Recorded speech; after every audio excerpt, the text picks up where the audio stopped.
사도 바울은 AD 68년에 순교를 하게 됩니다. 오늘 기록한 이 디모데 후서는 AD 67년에 기록한 말씀입니다. 약 1년 뒤에, 오늘 말씀을 기록한 약 1년 뒤에 바울이 순교하게 됩니다. 바울은 매일매일 죽음의 그림자가 본인에게 다가오는 것을 느꼈습니다. 사실 말이 순교이지 실제는 죽음이거든요. 바울은 매일매일 죽어가는 삶을 산다고 해도 과언이 아닙니다. 게다가 바울이 로마 감옥에 2번 갇히게 되는데요. 첫 번째는 사실은 그냥 실상은 가택연금 상태라고 부를 만큼 사람들과 소통도 가능하고 또 운신의 폭도 있었습니다. 그래서 이 두 번째, 지금 오늘 말씀을 기록할 당시의 상황 속에서의 바울의 상황은 그야말로 최악입니다. 바울이 갇혀있는 로마 지하 감옥은 깊숙한 곳입니다. 햇빛이 들지 않습니다. 작은 문틈으로 햇볕이 들어오는 공간입니다. 낮에는 너무 덥고 밤에는 너무 극악한 추위를 경험해야 되는 그런 자리입니다. 몸은 묶여 있습니다. 자유가 없습니다. 게다가 그는 독방 신세입니다. 시간이 가는 것을 알 수 없고요. 또 누구와 대화를 나눌 수도 없습니다. 자신의 처지를 토로할 수도 없습니다. 누군가에게 자신의 상황을 하소연할 수도 없는 그런 상황입니다. 그야말로 매일매일을 죽음을 맛보고 있고 매일매일을 죽음을 경험하고 있는 바울의 상황이라고 할 수 있습니다. 객관적인 바울의 상황은 그야말로 최악입니다. 생존 조건으로만 따져도 바울은 그야말로 최악의 상황 속에 놓여 있는 것이 오늘 본문을 기록하고 있었을 당시의 바울의 상황입니다. 이런 정도의 상황은 고난이라는 말로 잘 표현하기가 참 어렵습니다. 고난도 크기가 있습니다. 고난도요, 다 똑같은 고난이 아닙니다. 어떤 고난은 우리가 능히 감당할 수 있는 고난도 있지만 도저히 감당할 수 없는 정말 인생의 큰 무게를 느끼게 되어지는 고난이 있습니다. 우리가 이해되어질 수 있는 고난은 받아들일 수 있습니다. 우리가 동의가 되어지는 고난, 해석이 되는 고난이면 힘들어도 참고 버티고 견딜만 합니다. 그런데 살아가다 보면 도무지 이해가 안 되고요, 동의가 안 되고 해석이 안 되는 고난을 만날 때가 있습니다. 이 고난은 도무지 납득할 수 없습니다. 해석이 안 되고요, 풀리지 않습니다. 그런 고난을 만난다면, 특별히 내가 잘못한 것 없을 때 당하는 부당한 그런 고난이라고 한다면 도무지 그 고난을 버텨내고 감당하는 것은 불가능에 수렴할 겁니다. 지금 바울의 상황이 그러했습니다. 자신의 그 상황을 토로할 사람도 없습니다. 의견을 나눌 사람도 없습니다. 대화할 사람도 없습니다. 홀로 적막한 그 지하 감옥에 홀로 내던져진 사람이 바로 바울입니다. 그 감옥에서 할 수 있는 게 뭐가 있겠습니까? 해야 될 수 있는 게 뭐가 있겠습니까? 예배하고 싶은 마음 들겠습니까? 기도할 마음 생기는 겁니까? 찬송하고 싶은 마음이 도무지 들 생각이 전혀 나지 않을 수밖에 없는 것, 적어도 우리가 예상할 수 있는 바울의 모습입니다. 바울은 이런 극악한 고난을 당하고 있는 그 바울이 자신의 그 삶의 상황을 어떻게 이해하고 어떻게 해석했는가를 볼 수 있습니다.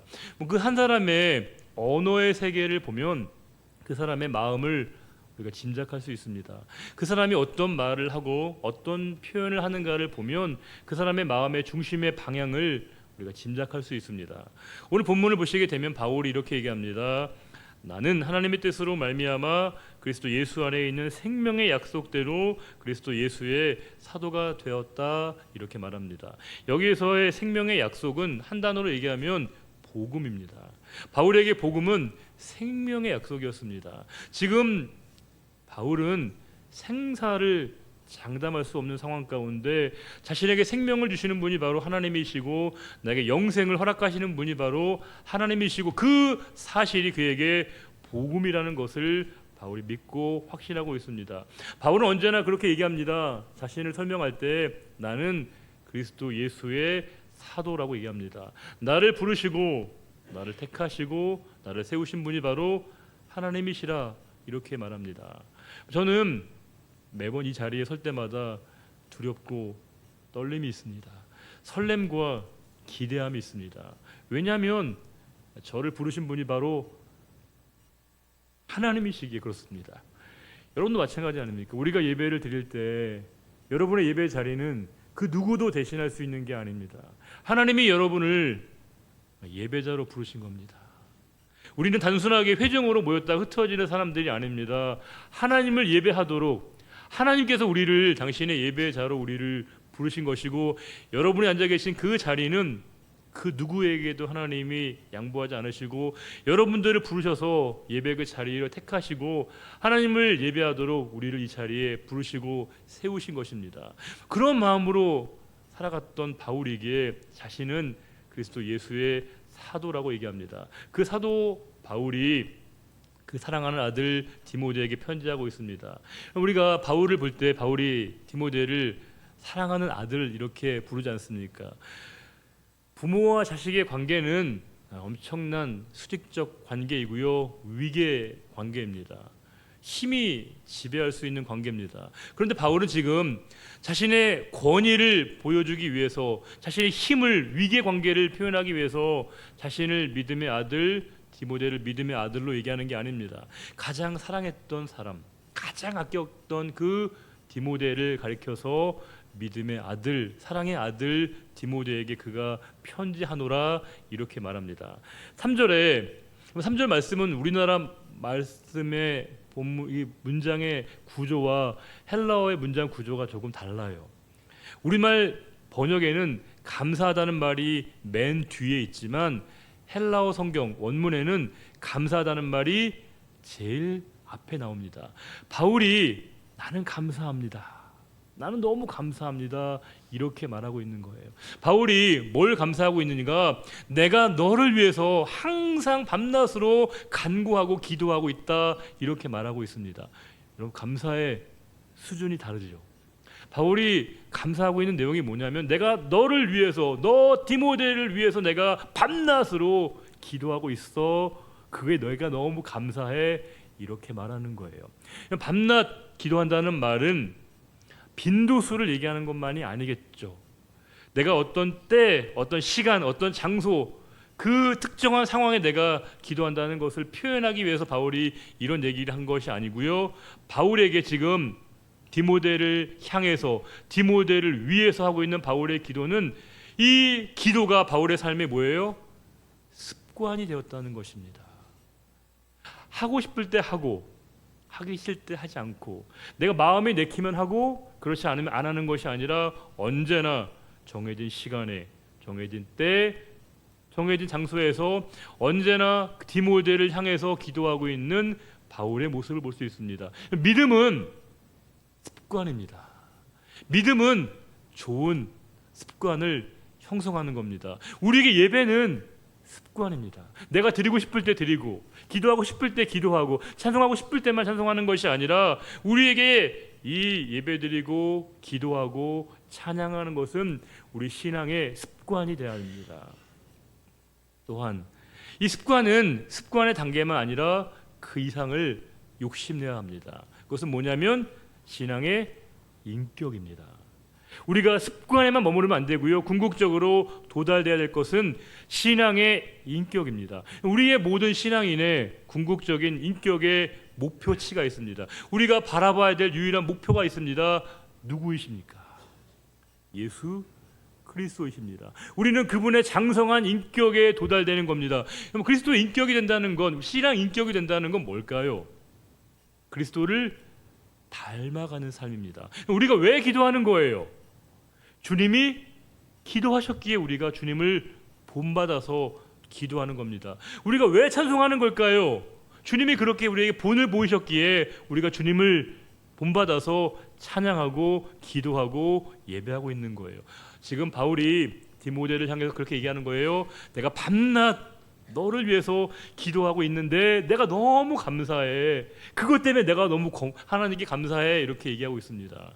와, 감사의 질이, 감사의 수준이 완전히 다릅니다. 그러면서 4절에 이렇게 얘기합니다. 내 눈물을 생각하며 너 보기를 원하면 내 기쁨이 가득하게 함이니. 바울과 디모데의 관계가 얼마나 각별한지 알 수 있습니다. 그 디모데의 눈물을 떠올리게 했다는 거예요. 사도행전 20장 보시게 되면 그 바울이 밀레도에서 그 에베소에 있는 리더들을 이렇게 소집하게 됩니다. 마지막 설교하는 거예요. 고별 설교하는 거예요. 다시 못 보는 장면입니다. 그때 그들이 펑펑 웁니다. 왜냐하면 다시 볼 수 없거든요. 이제 헤어지면 다시 만날 길이 없기에 그들이 좀 얼싸안고 눈물 흘리는 장면을 볼 수 있습니다. 왜 이렇게 울었냐면 다시 만날 수 없는 거예요. 그 중에 누가 있었냐면 디모데가 있었습니다. 그 밀레도에서 바울과 디모데가 그렇게 애틋하게 헤어졌던 그 장면이 바울에게 지금 떠오르고 있습니다. 바울이 지금 너무 외롭거든요. 너무 힘들거든요. 그 바울에게 지금 디모데가 뭐예요? 디모데 울어줬던 그 모습, 나를 위해서 울어주었던 그 디모데의 모습이 바울에게 엄청난 위로가 되고 있다는 거예요. 바울의 마음에 이 디모데의 모습이 너무 떠올라서 그 디모데를 생각하면 내가 너무 기쁘다, 이렇게 얘기하고 있는 겁니다. 디모데가 얼마나 바울에게 큰 의미였는가 알 수 있습니다. 우리는 모든 우리 서로 안에 위로가 필요한 사람들입니다. 위로가 필요 없는 사람은 없어요. 어떤 분은 그러시더라고요. 목사님 하나님이 있잖아요. 물론 하나님의 위로가 있죠. 여러분, 당연히 있습니다. 하나님께 저를 위로하시고 격려하시고 늘 세워주시긴 하지만, 그럼에도 불구하고 우리가 피차간에 서로를 격려하고 세워주는 이 위로가 반드시 우리에게 필요하다는 거예요. 그 어떤 사람도 우리가 상호간의 위로가 없이 나 혼자서 가능해, 그런 사람은 없습니다. 그 대단했던 대사도였던 바울 역시도 그 자신을 위해서 그렇게 울어주었던 디모데를 떠올리면서 본인이 큰 위로를 받고 있던 바울을 볼 수 있습니다. 그러면서 5절에 이렇게 얘기합니다.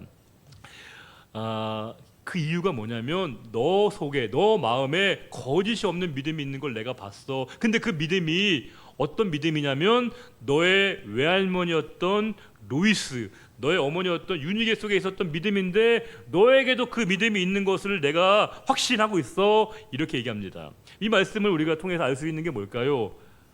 디모데는 그의 어머니와 외할머니로부터 믿음의 유산을 받았구나 알 수 있습니다. 그렇죠. 우리는 누군가로부터 영향을 받습니다. 누군가를 보고 배우게 됩니다. 누군가를 보고 우리가 본받고 싶은 마음을 갖게 합니다. 물론 이 말씀은 우리가 가정 내에서 신앙의 유산의 소중함을 알려주는 말씀이기도 하지만, 우리가 꼭 부모님이 아니어도 우리는 누군가로부터 신앙의 영향을 받게 됩니다. 누군가의 모습을 통해서 신앙의 도전을 얻게 됩니다. 이것은 비단 내가 누군가로부터 영향을 받는다는 말도 되지만, 동시에 바울이 디모데에게 기대하는 바는 뭘까요? 너 역시도 누군가에게 그런 선한 영향력을 끼치기를 바래. 네가 그런 영향을 받았기 때문에 너도 누군가에게, 필요한 사람에게 그와 같이 이 믿음의 영향력을 끼치는 사람이 되기를 바래. 이렇게 바울이 디모데에게 바람이 있는 거예요. 어제 저희가 6주간의 피책자 교육이 마쳤습니다. 6주간 아주 힘들고 어려운 과정들을 마쳤는데요. 이제 어제 그 교육이 마치면서 마지막 시간은 뭐였냐면, 각자 피택되신 분들이 제가 장로로서 또 권사로서 안수집사로 앞으로 이렇게 이런 분들이 이런 직분자가 되고 싶습니다. 뭐 3년 뒤, 5년 뒤, 10년 뒤 은퇴할 때 주님 앞에 섰을 때 이렇게 단계별로 하는데, 그중에 어떤 피택 권사님이 그런 말씀을 하시더라고요. 본인이 참 부끄럽지만 앞으로 어떤 권사가 되고 싶냐면, 자신을 보고서 어떤 분이 우리 성지교회 권사는 이런 분이다, 이런 사람이 되고 싶다, 이렇게 말씀하시더라고요. 본인을 보면서 사람들이 자기를 보면서 성지교회 권사면 이런 사람이면 좋겠다라고 하는 것을 사람들이 이렇게 이해할 수 있도록. 그러니까 이 말은 뭘까요? 본인이 누군가의 삶에 선한 영향력을 끼치고자 하는 거룩한 다짐이 없이는 불가능한 이야기거든요. 내 모습을 통해서, 나의 삶을 통해서 누군가가 우리 성지교회 권사로, 또 장로로, 집사로, 성도로 이렇게 인식하게 되어진다는 건 뭘까요? 우리의 모든 전 존재가 누군가의 삶에 영향력을 주기를 바라는 마음이 있는 것이고, 그 일 가운데 본인이 쓰임 받기를 원한다는 그 기도의 제목과 다짐을 들으면서 되게 마음이 아주 되게 따뜻해 오면서 그분이 그와 같은 고백이 정말 잘 이루어지도록 같이 기도하는 마음이 생겼습니다. 바울이 지금 그런 거예요. 네 믿음이 스스로 생기는 게 아니라 누군가로부터, 너의 외할머니와 그의 어머니로부터 받은 그 믿음의 영향을 네가 받았기 때문에 너의 안에 있는 거짓 없는 믿음이 너를 만나는 누군가에게, 이 거짓 없는 믿음이 또 너를 통해서 누군가에게 전달되기를 바래. 이게 바울이 지금 디모데에게 부탁하고 있는 거예요. 그러면서 6절에 그러므로 내가 나의 안수함으로, 즉 바울이 그 안수를, 디모데가 이제 안수를 받았는데, 안수를 받았지만 그 마음이 늘 똑같아요? 아니에요. 시간이 지나면 조금 우리가 그 믿음이 약간 옅어질 때도 있고 그 뜨거움이 약간씩 식을 때가 있습니다. 그래서 바울이 어떻게 얘기하냐면, 네 마음속에 다시금 그 은사가 불일 듯 일어나게 되도록 내가 너를 생각하고 있어, 이렇게 얘기하고 있습니다. 지금 바울이 디모데에게 기대하고 있는 건 뭐냐면, 다소 네가 식어버린 믿음이 있다면 다시금 네 믿음이 불꽃이 타오르기를 바라고, 네 은사가 다시금 처음에 그 마음 먹었던 초심의 자리에 서기를 바래, 이렇게 얘기하고 있는 거예요. 여러분 잘 이해하셔야 되죠. 지금 누가 누구에게 그 불을 붙이려고 하는 거예요. 그래서 통상적으로 생각해 보면, 아니 수감 중인 바울이 아니라 바깥에 있는 디모데가 바울에게 힘드시죠? 어려우시죠? 힘내세요. 용기를 가지세요. 라고 하면서 그의 식어버린 마음, 답답한 마음에 불을 붙이는 게 마땅한 것 같은데, 오히려 지금 감옥 안에 수감 중인 바울이 디모데에게 내 마음에, 내 영혼에, 내 은사에 불이 일어나기를 바래, 이렇게 바울이 얘기하고 있는 건 뭘까요? 지금 바울은 그의 내면이 끊임없이 영혼이 불타오르고 있었습니다. 생명의 불꽃 대신 그분이 이 바울의 삶을 조명하시고 그 영혼을 늘 불타오르게 하셨기에, 그 바울이 지금 자신의 마음이, 자신의 상황이 이 디모데에게 전달되어지도록, 자신에게 뜨겁게 역사하셨던 그 하나님의 역사하심이 디모데에게도 똑같이 전달되어지도록 디모데의 삶을 향한 그 바울의 마음을 볼 수 있습니다. 그러면서 7절 말씀은 정말 중요한 말씀인데요, 하나님이 우리에게 주시는 것은 두려워하는 마음이 아니라는 거예요. 즉 하나님은 우리에게 주시는 마음이 두려운 마음이 아니라는 건 뭘까요? 우리가 두려운 마음이 계속 생긴다는 건 결코 하나님이 우리에게 원하시는 상태가 아니라는 거예요. 우리가 두려움이라고 얘기했지만 불안이고요, 이 염려입니다. 우리의 이 불안과 염려와 두려움은 하나님이 주시는 마음, 하나님이 우리에게 바라시는 상태가 아니라는 거예요.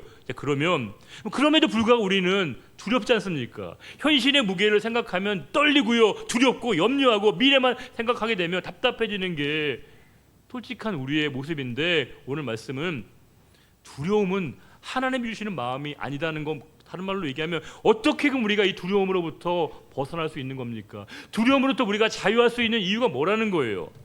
요한일서 보시게 되면 4장 18절에 이런 말씀이 있습니다. 사랑 안에 두려움이 없고 온전한 사랑이 두려움을 내쫓나니. 즉 사랑 안에는 두려움이 없대요. 그 사랑이 두려움을 몰아내게 된다고 얘기합니다. 여기서 사랑은 단순하게 사랑만, 감정적인 사랑만을 얘기하는 게 아닙니다. 하나님을 향한 믿음, 신뢰를 얘기하는 것이고요, 그분을 향한 소망을 얘기하는 거예요. 즉 다른 말로 얘기하면, 우리가 두려움을 갖게 될 때, 불안하고 염려하게 될 때, 하나님을 향한 그 믿음, 신뢰, 하나님을 향한 그 소망, 그분의 사랑이 내 안에 있는 모든 두려움으로부터 내가 나를 자유하게 된다는 거예요. 이 말은 그냥 하나의 이론이 아닙니다. 사변이 아닙니다. 바울의 삶에서 실증된 거예요. 바울은 지금 가장 두려울 수밖에 없는 상황, 가장 염려할 수밖에 없는 상황이지만 바울이 전혀 염려하고 있지 않습니다. 왜요? 그 하나님의 사랑으로 그가 타오르고 있었기에 그의 마음속에 두려움과 염려와 그의 마음을 짓누르고 있던 자기 염려와 누군가를 향한 원망과 절망으로부터 그가 벗어나 있다는 거예요. 그래서 뭐라고 얘기하는 거예요? 하나님이 우리에게 주시는 것은 두려워하는 마음이 아니고 오직 능력, 또 사랑, 그 하나님의 사랑이 우리로부터 두려움으로부터 우리를 벗어나게 한다, 이렇게 말하고 있습니다. 8절에 그러므로 너는 내가 우리 주를 증언함과 또는 주를 위하여 갇힌 자 된 나를 부끄러워하지 말고, 바울이 뭐라고 얘기해요? 오직 하나님의 능력을 따라 복음과 함께 뭐예요? 고난을 받으라. 이건 너무 하잖아요. 아들이라며요. 사랑하는 아들이라며요. 그러면 고난을 안 받게 해야죠. 나는 고난 받지만 너라도 안 받았으면 좋겠어. 너는 고난 안 당했으면 좋겠어. 이렇게 말하는 게 맞는 것 같은데 바울은 뭐라고 얘기해요? 복음과 함께 고난을 받아라. 명령이에요. 고난을 받아야 돼. 이렇게 말씀하고 있습니다. 그러면 바울의 삶에서 고난이 어떤 의미로 이해가 되고 해석이 되어졌는가를 우리 다시금 생각해 볼 수 있습니다. 지금의 이 상황은 예배할 수 있는 상황이 아니죠. 기도하고 싶은 마음이 드는 일도 아닙니다. 찬송, 언감생신 찬양이 나올 상황이 아닙니다. 왜냐하면 고난은 다른 모든 것을 보게 하지 못하고요, 고난만 집중하게 만듭니다.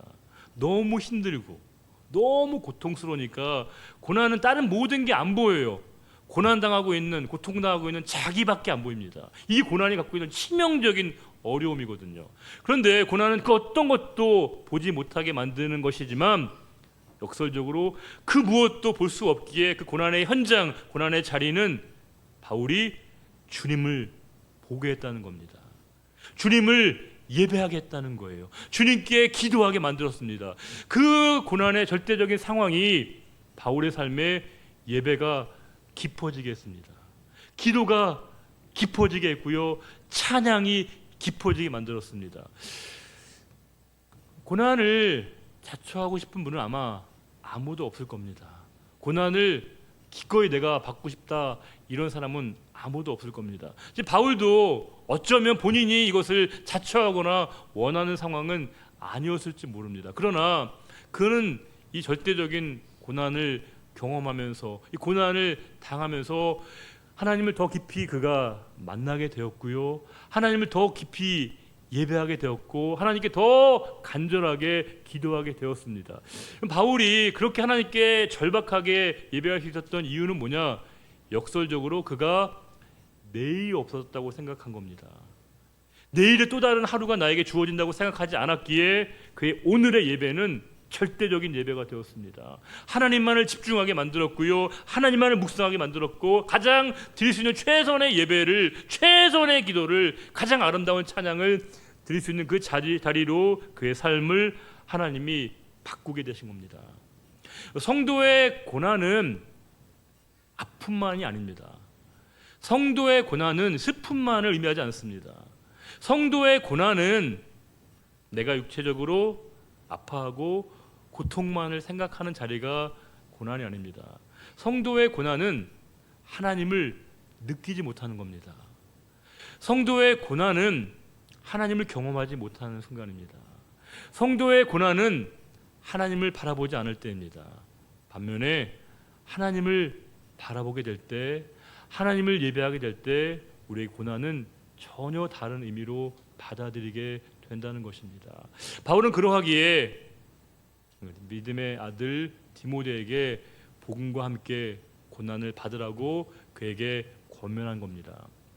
지난 금요일에 제가 금요 기도회를 제 늘 알던 자리에서 기도를 드리고 있는데, 불현듯 오늘 말씀을 제가 이제 묵상하던 시간이었기 때문에 갑자기 오늘 말씀이 묵상이 되면서 갑자기 예배에 대한 마음이 좀 남다르게 다가왔습니다. 제가 앉아 있는 그 자리, 제가 금요일에 드렸던 그 금요 기도회 자리가 다음에 또다시 이런 순간이 주어지지 않는다면 나는 어떤 마음으로 예배하게 될까, 이런 생각이 갑자기 들었습니다. 그러면서 제가 이 천장을 보니까 새롭게 보였습니다.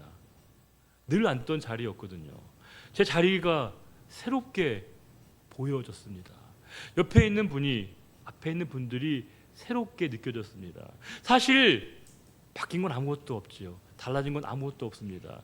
그 상황을 받아들이고 이해하고 해석하는 저의 삶만이 바뀌었던 겁니다. 우리가 만약에 다음번에 또 다른 예배가 언제나 주어진다고 우리가 늘 확신하게 된다면, 늘 우리가 그런 마음을 갖게 된다면, 우리는 이 바울이 들었던 그 믿음의 신비로운 자리의 예배의 경험을 평생 우리가 누리지 못할지도 모릅니다. 그러나 우리가 드리는 이 예배가 나의 삶의 마지막 예배라고 한다면, 내 삶에 하나님께 드릴 수 있는 마지막 기도의 자리라고 한다면, 내가 하나님께 찬양할 수 있는 마지막 순간이라고 한다면, 우리가 어떻게 기도하고 어떻게 찬송하고 어떻게 예배하겠습니까?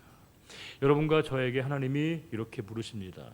바울은 지금 그와 같은 확신이 있었기에 믿음의 아들 디모데에게 고난을 받되 넉넉히 그 고난을 받으라고 그 바울이 권면하게 된 겁니다. 우리 12절 말씀, 고난을 받되 능히 그의 이루실 일들을 확신하는 마음으로 기도했던 바울의 마음이 우리의 마음이 되기를 바라면서 우리 12절 말씀 함께 읽고 말씀하시겠습니다. 1장 12절입니다.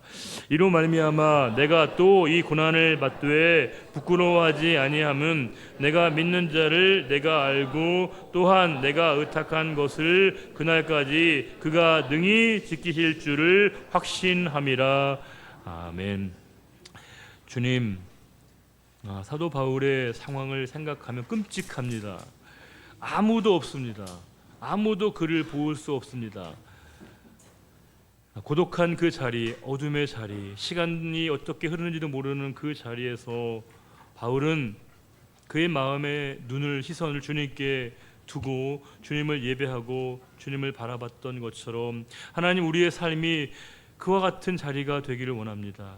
고난이 깊으면 깊을수록 그 시간이 기도가 깊어지는 자리가 되게 하시고, 찬양이 더 깊어지는 시간이 되게 하여 주시고, 예배가 더 뜨겁게 드려지는 예배가 되게 은혜를 베풀어 주옵소서. 고난을 생각할 때 우리를 무너지게 만드는 고난이 있으며 동시에 우리를 세워주는 고난이 있음도 알게 해주시고, 우리가 그 고난에 무너지고 흔들리는 것이 아니라 고난의 현장 가운데 믿음의 주여 온전케 하시는 주님을 바라봄으로 말미암아 고난을 통해서 영원하신 주님을 바라보는 우리의 삶이 되게 하실 것을 믿사오며, 언제나 우리와 함께 하시고 이 땅에 다시 오실 우리 주님 예수 그리스도의 이름으로 감사하며 기도드립니다. 아멘.